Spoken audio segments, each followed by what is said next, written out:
தொடர்ந்து எல்லா அரசியல் ப்ரோக்ராம்ல இந்த மாதிரி பத்திரிகையாளர் அது ரொம்ப அது வருந்தத்தக்கது. அது அது யாரும் அதை வரவேற்க முடியாது, வருந்தத்தக்கது. அதுக்காக நான் அந்த செயல் ரொம்ப தவறானது, அதுக்கு நான் வருந்துறேன். அது நடந்திருக்கக்கூடாது. ஏன் இவ்வளவு பாதுகாப்பு ஆட்கள் இருக்கிறாங்க அப்படிங்கிறத நீங்கள் என் தம்பிகிட்ட தான் கேட்கணும். நீங்கள் அவர் வச்சுக்கிறதுக்கு என்கிட்ட கேட்கக்கூடாது. அது அவர் சொல்ல வேண்டிய பதில், எனக்கிட்ட பதில் இல்லை. கடந்த தேர்தலில் 8% வாக்கு வங்கியில் வாங்க நீங்கள் வருகின்ற சட்டமன்ற தேர்தலில் எத்தனை வாக்கு சதவீதம் உயரும் என்று நினைக்கிறீங்க? எத்தனை சதவீதம் உயரணும்னு நீங்கள் நினைக்கிறீங்க? அத்தனை சதவீதம் உயர்ந்துருவோம். வாக்கு விழுக்காடு உயர்றதெல்லாம் எங்கள் நோக்கம், வெல்றது தான். வாக்கு விழுக்காடு உயர்றதெல்லாம் எங்கள் நோக்கம், வெல்றது தான். திமுக இந்த இதில் தொடர்ச்சியாக வஞ்சகம் செய்யும், நாடகம் போடும். இன்னைக்கு தேர்தல் வர்றதுனால பேசுறீங்க. உங்களுக்கு தெரியாதா? இந்தி எல்லா இடங்களையும் திணிக்கப்பட்ட தெரியாதா? நீங்களே இந்தியில பேசி வாக்கு கேட்கலையா? இத்தனை முறை மேல ஆட்சியில் இருந்தீங்களா? கட்டாய இந்தி திணிப்பை தடுக்கதா வேலை செஞ்சீங்களா? இன்னைக்கு தான் இந்திய திணிக்குதா? இன்னைக்கு தான் இந்திய திணிக்குதா இந்த அரசு? இன்னைக்கு தான் இந்திய திணிக்குதா? இன்னைக்கு தான் இனி திணிக்குதா? நீங்க கூட வச்சிருக்கிற காங்கிரஸ் கட்சி, கம்யூனிஸ்ட் கட்சியினுடைய நிலைப்பாடு என்ன? நீங்க எதிர்க்கிற இந்திய எதிர்ப்பு இருக்குல்ல, இதுல உங்க காங்கிரஸ் கட்சி, கம்யூனிஸ்ட் கட்சியினுடைய நிலைப்பாடு என்ன? எத்தனை காலத்துக்கு இந்த நாடகத்தை எங்களை நம்ப சொல்லிட்டு இருக்கீங்க? சும்மா நீங்க தமிழ் நீங்களே நடத்துற விளையாட்டுப்படி சதுரங்க விளையாட்டு கிடையாது, நம்ம செஸ் தான், நம்ம சதுரங்க விளையாட்டு கிடையாது. கேலோ இந்தியா தான். நீங்களே எல்லாத்துலயும் நம்ம ஸ்கூல் தான். ஏன் நம்ம பள்ளி கிடையாதா? நம்ம சென்னை தான். இப்ப இப்படியே வாங்க சென்னைக்கு, கடற்கரைக்கு. நம்ம தமிழருக்கு சென்னை இங்கிலீஷ் இருக்கு. நீ தான் தமிழ் வளர்க்குறதா? நாங்க பல போராட்டங்களை தனிச்சு தான் செஞ்சிருக்கோம். இப்ப இதே கருத்தை இவங்க இப்பதான் பேசுறாங்க. நான் 2003ஆம் ஆண்டே நான் இதுக்கு அறிக்கை விட்டு இந்த கருத்துக்கு எதிராக நான் பேசுனது இருக்கு. அரசு முன்னெடுக்கிற இதை எப்பவுமே நான் இந்த கட்சிகள், ஆட்சிகள் இந்த கருத்துக்களை நான் நம்புறதில்லை. ஏன்னா நீண்ட காலமா நம்பி ஏமாந்த ஒரு இனத்து கூட்டம் நாங்க. அதனால இதே கோரிக்கையை வலியுறுத்தி நாங்க தனிச்சு தான் போராடுவோம். அந்த கூட்டத்தில் நாங்கள் பங்கேற்க மாட்டோம். நான் தனிச்சு தான் போராடுவோம்.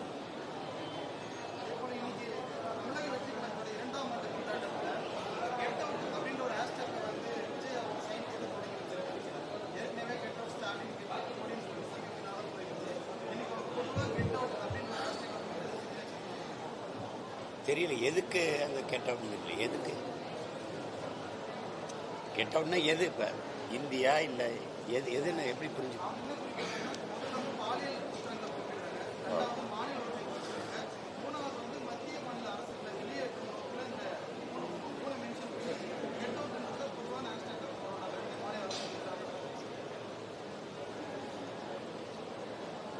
அது சரிதான். அப்புறப்படுத்த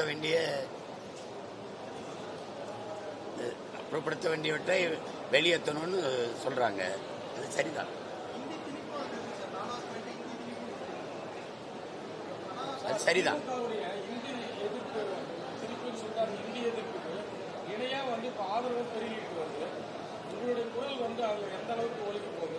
திமுகவுடைய இந்த நிலைப்பாடு மக்கள் எப்படி எடுத்துக்கிறாங்க? மாற்று கருத்து வர ஆரம்பிச்சிருச்சு எல்லாருக்கும்.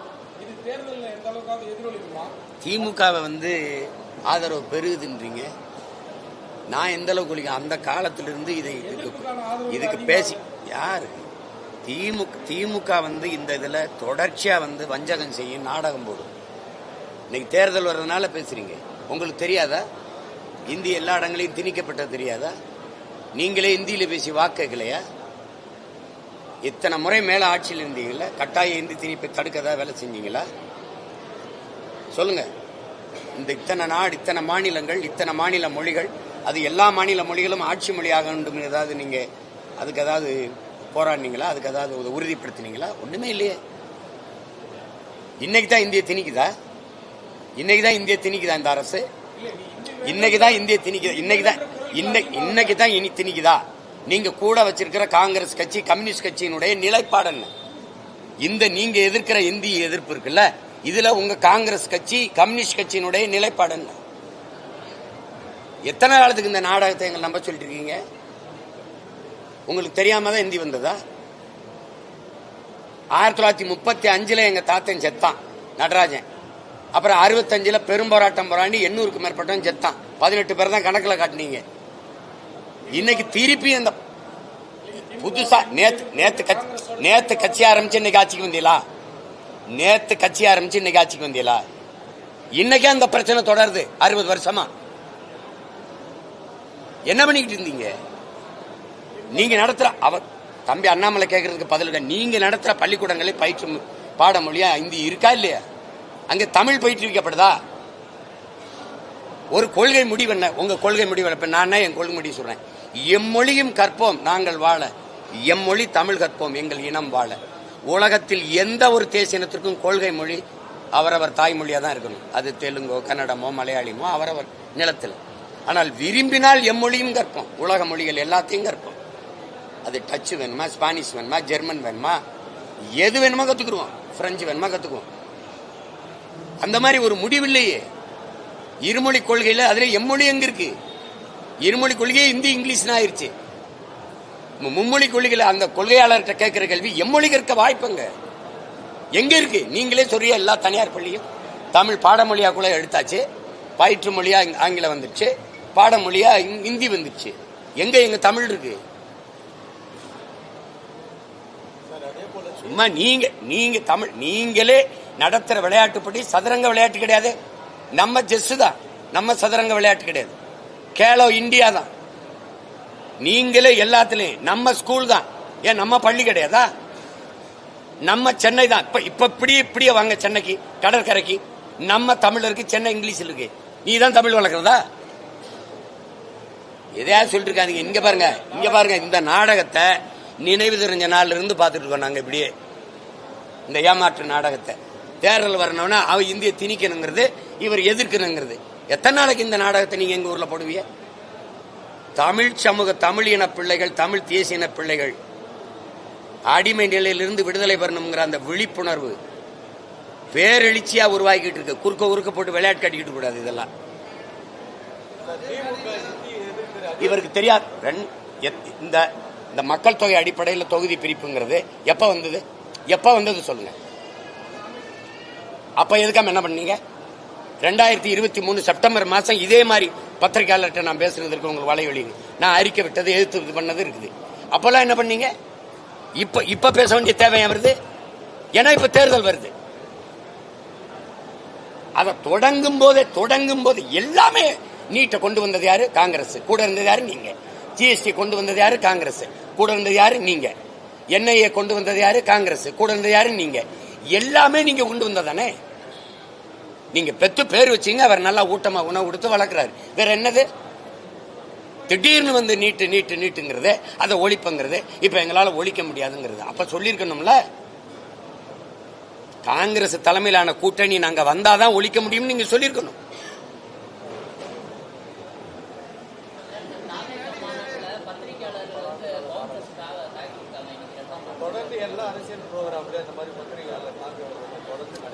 அது ரொம்ப வருந்தத்தக்கது.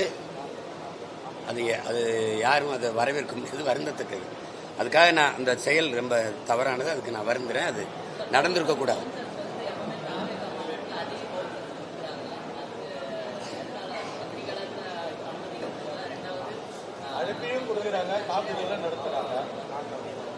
நீங்க ஏன் இவ்வளவு பாதுகாப்பு ஆட்கள் இருக்கிறாங்க அப்படிங்கறத நீங்க என் தம்பிட்டு தான் கேட்கணும். நீங்க அவர் வச்சுக்கிறதுக்கு என்கிட்ட கேட்கக்கூடாது. அது அவர் சொல்ல வேண்டிய பதில், எனக்கு பதில் இல்லை. அதே போல திமுக வந்து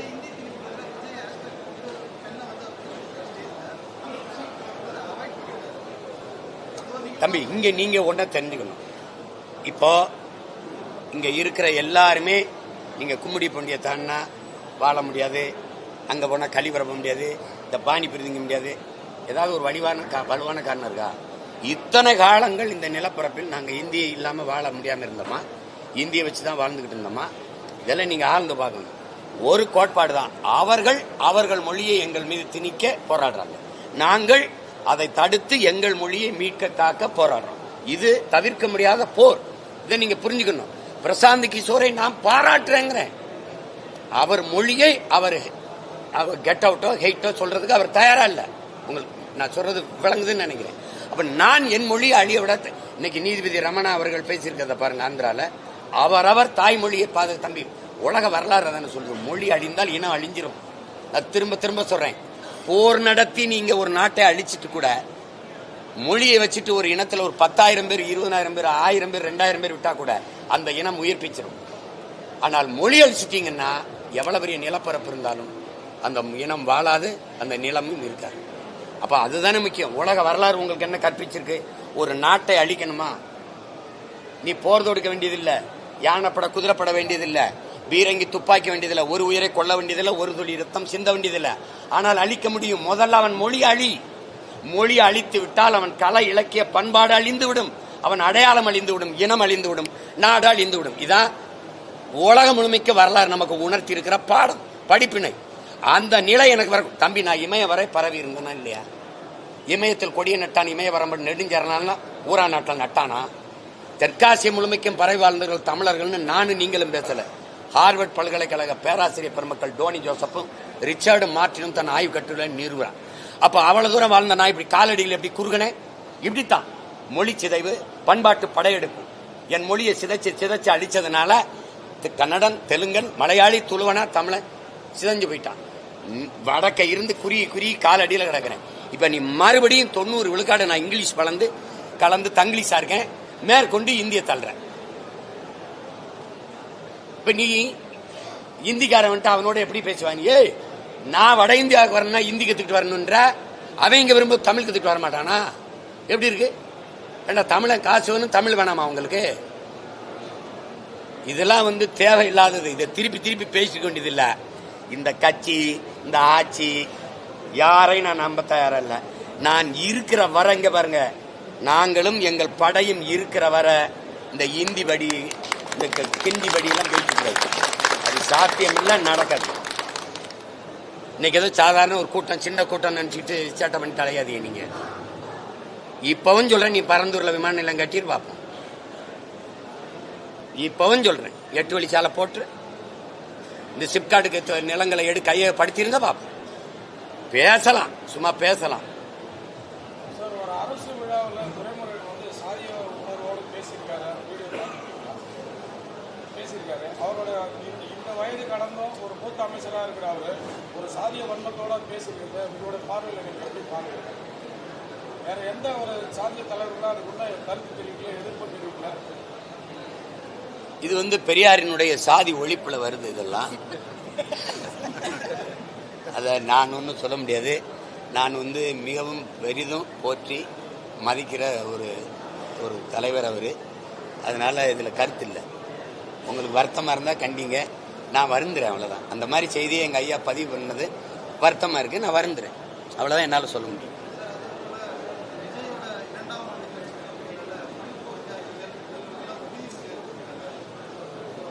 அது வரவேற்கத்தக்கது.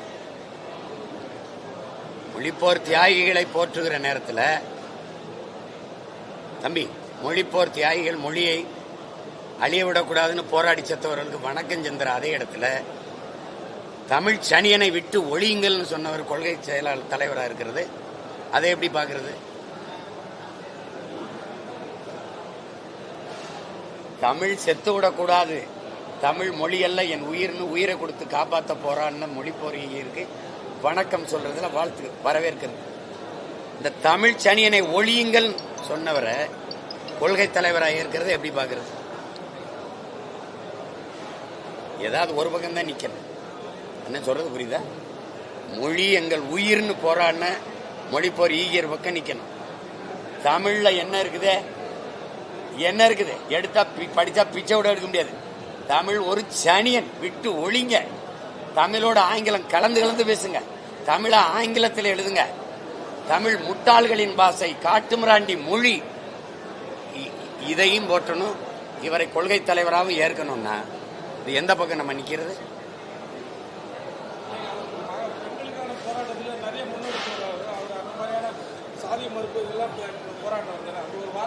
அதுதான் இப்ப நீங்க கொஞ்சம் அங்க இருக்கு, இப்படி கிட்ட வாங்க. பெண்களுக்காக போராடிய போராட்டம் ஒன்று, பெண்களுக்கு பெற்றுக் கொடுத்தது. அதுக்கு முன்னாடி எங்கள் முன்னவர்களாம் பெண்களை அடிமைப்படுத்தி வச்சிருந்தார்களா? பெண்களுக்கான சுதந்திரம் இல்லையா? 300க்கும் மேற்பட்ட பெண்பார் புலவர்கள் வந்தது எப்படி? 90 விழுக்காடு தமிழர்களின் குலதெய்வமா பெண்கள் வந்தது எப்படி? பெண்களையே காப்பிய நாய்களா வச்சு இவ்வளவு காவியங்களை பாடினது எப்படி? சொல்லுங்க. பெண்களுக்காக பெண்களின் உரிமைக்காக இந்த ஆர்ப்பாட்டம், இந்த போராட்டம், அப்படி ஏதாவது பெண்களுக்கு பெற்றுக் கொடுத்த உரிமை நான் சொல்லவா? சேலத்தில் 1971 நடந்த மாநாட்டில் 3வது தீர்மானம், கணவனோடு வாழ்ந்து கொண்டிருக்கிற ஒரு பெண் வேறொரு ஆண்மகனோட விருப்பம் ஏற்பட்டு அவரோட போய் உறவு வைத்துக் கொண்டால் அதை குற்றமாக கருதக்கூடாது. இதான பெண்களுக்காக பெற்றுக் கொடுத்த உரிமை. வேற ஏதாவது இருக்கா? வேற ஏதாவது இருக்கா? போராடினது எது? எத்தனை போராட்டம்? அந்த காலகட்டத்தில் பெண்களும் மற்ற ஜாதிகளும் இந்து ஒன்னா சமநிலையா இருந்ததா? அதுக்காக அவர் குரல் கொடுக்கவே இல்லையா? போராடவே இல்லையா? என்னன்னு சொல்ல மாட்டீங்களே. போராடவே இல்லையா? எல்லாருமே போராடலைங்கிறீங்க. யார் போராடல? சிவானந்தன், சிங்காரவெல்லாம் பெண்ணி உரிமைக்கு போராடல. யாருமே எங்க முன்னோர்கள் போராடல. இந்த பாரதின்னு ஒருத்தர் இருக்காங்கல்ல, 1921 இறந்துறான். இவர் 30க்கு மேலதான் பேசவே ஆரம்பிக்கிறாரு. அதுக்கு முன்னாடியே மாதர் தம்மை எளிவிசையும் மடமை கொளுத்தோன் வாழ்த்தான். பட்டங்கள் ஆள்வதும் சட்டங்கள் செய்வதும் பாரினில் பெண்கள் ஏற்ற வந்தோம் 8 அறிவினில் ஆணுக்கு இங்கே சற்றும் இழைப்பினை கால் என்று கும்மியடின் பண்ணன. அது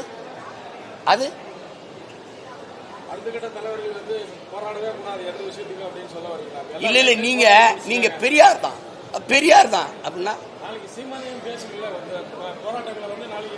கேட்கறதுக்கு பதில் சொல்லணும்.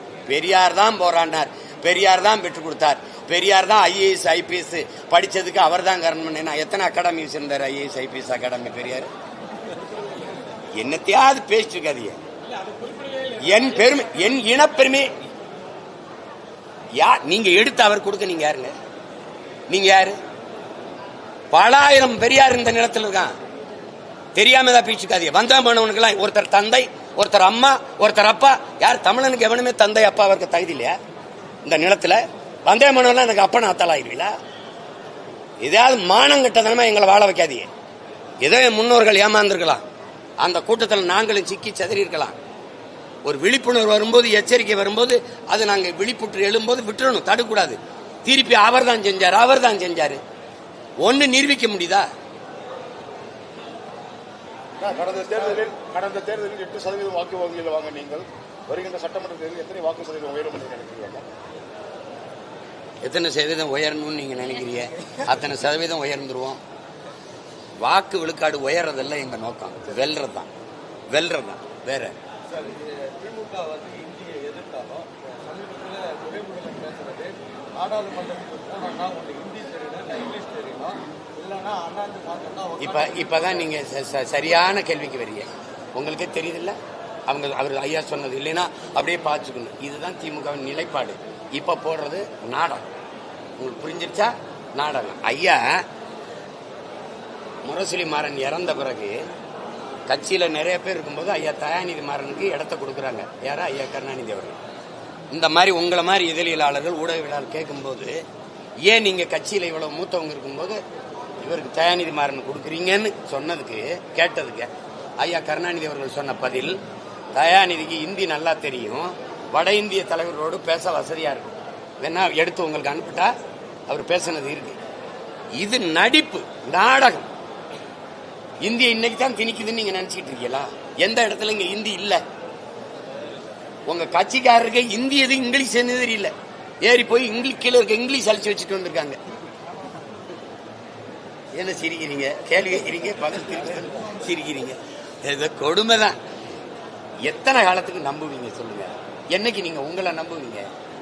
இவங்களை நம்பி நம்ம நாடு ரோட்ல இன்னைக்கு 65 வருஷத்துக்கு முன்னாடி நம்ம தாத்தனும் பாட்டனும் போராடி சேர்த்திருக்காங்க. மறுபடியும் இன்னைக்கு அதே பிரச்சனை நமக்கு கையளிக்கப்பட்டுருச்சு.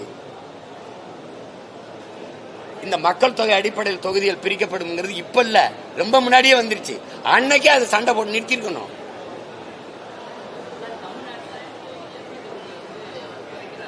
அதுதான் பேசிருக்கீங்க.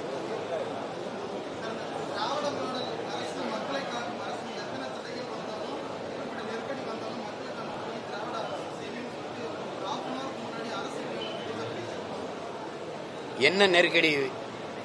இவர்கள் அரசால மக்களுக்கு இருக்கிற நெருக்கடியை யார் தடுக்கிறது? என்னை பாருங்க, கேள்வி கேட்டீங்க. இவர்கள் ஆட்சி அரசால மக்களுக்கு ஏற்படுற நெருக்கடியை யார் தடுக்கிறது? என்ன நெருக்கடி வருது? பிரச்சனைகள், நெருக்கடிகள் எல்லாமே நீங்க தான். அதை யார் தடுக்கிறது? தற்போதுள்ள திமுக அரசால் ஆரம்பிக்கப்பட்டுள்ள முதல்வர் மருந்தகத்தை பற்றி உங்களோட கருத்து என்ன? மறுக்கிறதுனால முதல்வர் மருந்தகத்தில் அதை பற்றி உங்களோட கருத்து என்ன? அதில் எனக்கு ஒன்றும் கருத்து இல்லை. அதில் ஒன்றும் கருத்து இல்லை. நேற்றே சொல்லிட்டேன். மருந்தகம் தொடங்குறாங்கன்னா அப்போ நோயாளிகள் அதிகம் இருக்காங்கன்னு தான் அர்த்தம். நோயாளிகள் இல்லாத ஒரு சமூகத்தை உருவாக்க போராடுவதா நல்ல தலைவருக்கோ நல்ல முதல்வருக்கோ அழகா இருக்கும். இப்படி ஒழிய நோயை குணப்படுத்த மருந்து கொடுக்குறது நோய் உருவாகாத சமூகத்தை உருவாக்கு. இந்திய மறுக்கிறதுனால கல்வி ரெண்டு கட்சியில பெரும் பிளவுகள்லாம் இருக்கு. அதிமுக ரெண்டா பிரிஞ்சிருக்கு, அதுலயும் இன்னும் 2-3 பிரியுது. இந்த நேரத்தில் உங்களுக்கான ஒரு நல்ல வாய்ப்பு இல்லையா? உங்களோட கூட்டணி முயற்சி ஏதாவது செய்யலாமே. இன்னும் தனித்து போராடுறது இன்னொரு ஸ்ட்ராட்டஜி எப்படி நல்லா இருக்குன்னு எதிர்பார்க்கலாம்ல. நான் கூட்டணி வைக்கலைன்னு உங்களுக்கு யார் சொன்னது? நீங்க கட்சிகளோட தலைவர்களோட கூட்டணி வைக்கிறதா கூட்டணின்னு நினைக்கிறீங்க. இந்த கட்சிகளுக்கெல்லாம் வாக்கு செலுத்துறது யாரு? மக்கள். மக்களிடமிருந்து மக்களுக்காக வந்த பிள்ளைகள் நாங்கள். நான் தான் இந்த நிலத்தில் பெரிய கூட்டணி வச்சிருக்கேன். 8 கோடி மக்களை எங்களோட அவங்களை நம்பி கூட்டணி வச்சிருக்கிறது நான் தான். தினந்தோறும் பிரச்சனைகளை சொல்றீங்கல்ல. ஐயா இந்த வீடை இடிக்க வரான், ஐயா இங்க மின் விளக்கு எரியல, ஐயா இங்க சாலை இல்லை, ஐயா நாங்க 14,000 பேர் படிச்சுட்டு ஆசிரியர் தேர்வு எழுதிட்டு பணி நியமனத்துக்கு காத்திருக்கோம், ஐயா இந்த செவிலியர் பணி நிரந்தரம் இல்லை, போக்குவரத்து தொழிலாளருக்கு பிடித்த ஊதியம் தரல, தினம் பிரச்சனை இருக்குல்ல. இப்ப வரைக்கும் மீனவனை கைது பண்ணிட்டு இருக்கான். இந்த ஒவ்வொரு பிரச்சனையை எடுத்துக்கிட்டு கண்ணீரோடும் கவலையோடும் அந்த வீதியில் நின்று கதறாங்கல்ல. இந்த மக்கள் எல்லாரோடும் நாங்க கூட்டணி வச்சிருக்கோம். மிகப்பெரிய கூட்டணி இந்த நிலத்தில் வச்சிருக்கிறது நாங்க தான். அதே போல இந்திய கல்வியில சேர்க்கல அப்படின்னாக்கா தமிழக அரசு எழுதுறது 500 கோடி இல்ல 5000 கோடின்னு சென்ட்ரல் மினிஸ்டர் ஒரு வார்னிங் கொடுக்குறாரு. அப்ப நான் அதை இழக்கிறது இவர் இவங்க எப்படி முடிவெடுப்பாங்கன்னு தெரியல. 5000 கோடி இழக்கிறது ஒரு மாநிலத்தினுடைய மொத்த வரி நீ இழந்துருவ. என்னை மாதிரி ஒருத்தன் உட்காந்துட்டன்னா நீ என்ன என் காசை எடுத்துக்கிட்டு உன்ட்ட நான் கெஞ்சணுமா? இதுக்காடா போராடி நாங்க சுதந்திரம் பெற்றோம்? இதுக்கா என் முன்னோர்கள் தூக்கல தொங்கினா? இதுக்கா செக்கெழுத்து சிறைப்பட்டு வதைப்பட்டு மிதிப்பட்டான்? இதுக்கா இந்த சுதந்திரத்துக்கா வெள்ளக்காரனை விரட்டி விட்டு உனட்டு அடிமையா இருக்கிறதுக்கா நாங்க போராடணும்? என்னது இது? காசு ஏதோ பரம்பரை சொத்தவ திட்டங்கள் கொடுக்குற மாதிரி போயிட்டு இருக்கிறீங்க. எங்க வரி வருவாய்? உழைக்கும் மக்கள் நாங்க கட்டினது வருவாய். இங்க பாருங்க, நீங்க இந்த ஜிஎஸ்டி சரக்கு மற்றும் சேவை வரி 100 நாள் வேலைக்கு போற நம்ம அம்மா பெரியம்மா சின்னம்மா நம்ம அக்கா தங்கச்சி அரிசி பருப்பு உப்பு ஊறுகாய் பால் நெய்க்கு என்ன வரி கட்டுறாங்களோ அதே தான் அதானி அம்பானி கொண்டாட்டியும் கட்டுறாங்க. வரி ஒன்னா இருக்கு, வாழ்க்கை தரம் ஒன்னா இருக்கா?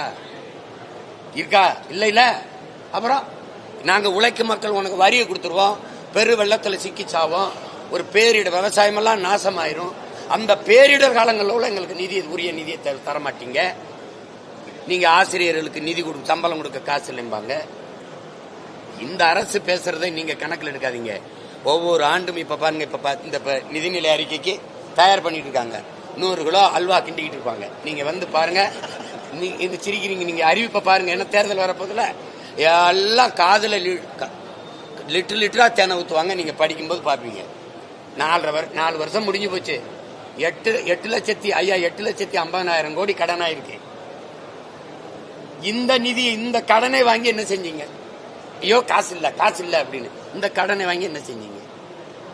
இப்ப ஐயா முதல்வர் ஸ்டாலின் சொல்லியிருக்காருங்க, மாநில அரசு நிதிகளை மத்திய அரசு ஒதுக்காவிட்டால் மாநில அரசு வரியை கட்டாது அப்படின்னு. அதை பத்தி உங்களோட கருத்து என்ன? இதை ரொம்ப நாளா சொல்லிக்கிட்டு இருக்கிறேன் நான் தான்.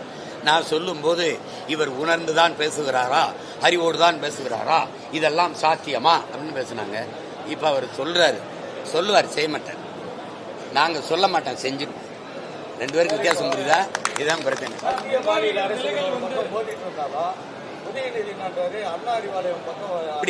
எப்படி பார்த்தாலும் அது நல்ல முடிவு தான். நான் வரவேற்கிறேன். ஏன்னா எல்லாரும் நினைக்கிறாங்க கட்சியிலிருந்து போன கட்சி செய்த இது போதும். அப்படிலாம் இருக்கிற ஆளுங்க மாதிரி எங்களை பார்த்தா தெரியுதா? அவங்க நினைக்கிறாங்க என்னை சிதைக்கிறதா நினைச்சு எங்க கட்சியை செதுக்கிட்டு இருக்காங்க. அவங்க முடிவு பண்றாங்க, இவனை நம்பும் போது இவன் உனக்கான ஆள் இல்லை, இவன் உனக்கு விசுவாசமா இல்லை, இவன் நல்லவன், இவனை நம்பாத, இவன் ஆள் இல்லை நம்பாதன்னு. எனக்கு தெரிய மாட்டேங்குது, அவனுக்கு தெரியுது. அவன் போயிடறான்ல, ஆஹா இவன் நம்பலாம் நம்பி இருந்தமாடா அப்படின்னு. அது எனக்கு நல்லதான் செய்யறாங்க, அதை நான் வரவேற்கிறேன். வேற முக்கிய பிரமுகர்கள்லாம் அவங்க கட்சியிலிருந்து விலகி தாவேக்கால இணைகிறாங்க. இப்போ கூட பார்த்தீங்கன்னா பாஜக வந்து அவங்க நாச்சியார் முக்கிய பிரமுகர்கள் அப்படிங்கிறது உங்களுக்கு எப்படி தெரியும்? நான் சொன்னா தானே தெரியும். இப்ப நான் சொல்றேன், போனவங்க யாரும் முக்கிய பிரமுகர்கள் இல்ல, வேற யாராவது இப்ப இருக்கிறவங்க தான் முக்கிய பிரமுகர்கள். இப்ப வேற ஏதாவது கேள்வி இருக்கா? அந்த பத்திரிகையாளர் தாக்கப்பட்டவர் மருத்துவமனையில் அனுமதிக்கப்பட்டிருக்காரு. தொடர்ந்து இது போல தாக்குதலுக்கு அது தொடரக்கூடாது, அது கண்டிக்கத்தக்கது. அது தம்பியுடைய கட்சி நிகழ்வுல நடந்தது, வருத்தமா இருக்கு. அது இனி வரும் காலங்களில் அதை தவிர்த்துக்கணும், அந்த மாதிரி நடக்கூடாது.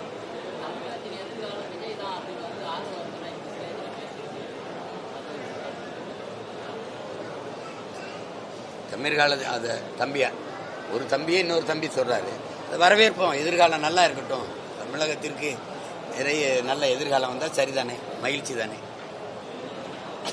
அவர் அந்த கட்சியில் இருக்கிறவரு, இப்ப நீங்க இப்ப என் தங்கச்சி இருக்கு, தமிழகத்தின் இருண்ட காலம் எங்க அண்ணன் சொல்லுமா?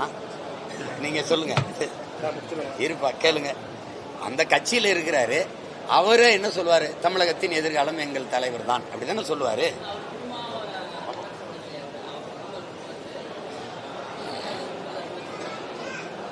அவரை சந்திக்கும் போது ஏன் நீங்க அங்க இருக்கும்போது அவரை சொல்லல, இப்ப இங்க இருக்கும்போது இவரை சொல்றீங்கன்னு கேளுங்க. எல்லாரும் வாயாவும் என்னைய ஒரு டப்பிங் ஆர்டிஸ்ட், குரல் கலைஞர் மாதிரி ஆக்காதீங்க. என்னடா தங்கச்சி, எல்லாருக்கும் அண்ணனே பேச முடியாது. வேற தொடர்ந்து தமிழகத்தில் பாலியல் குற்றங்கள் அதிகரித்து வருது. அந்த பாலியல் குற்றங்களை தடுக்கிறதுக்கான தமிழக அரசு என்னோட நடவடிக்கை எதுவும் செய்யாது, எதுவும் செய்யாது. வேற ஏதாவது இருக்கா? அந்த குற்றங்கள் நடைபெறதுக்கான மூல காரணமே அவங்க தான். நிறைந்த மது போதை, பள்ளி பிள்ளைகள் எல்லாருக்குமே வாசல்ல கஞ்சா சாக்லேட் விற்கப்படுது. அது அவங்களுக்கு தெரியும். இந்த கணக்கில்லாத போதை நிறைந்த தமிழகமா மாறிடுச்சு. அது அவங்களுக்கு தெரிஞ்சுதான் நடக்குது. அதை பேசாதீங்க, அதை தடுக்க மாட்டாங்க, முடியாது இவர்களால. வேற ஏதாவது? நன்றி, வணக்கம்.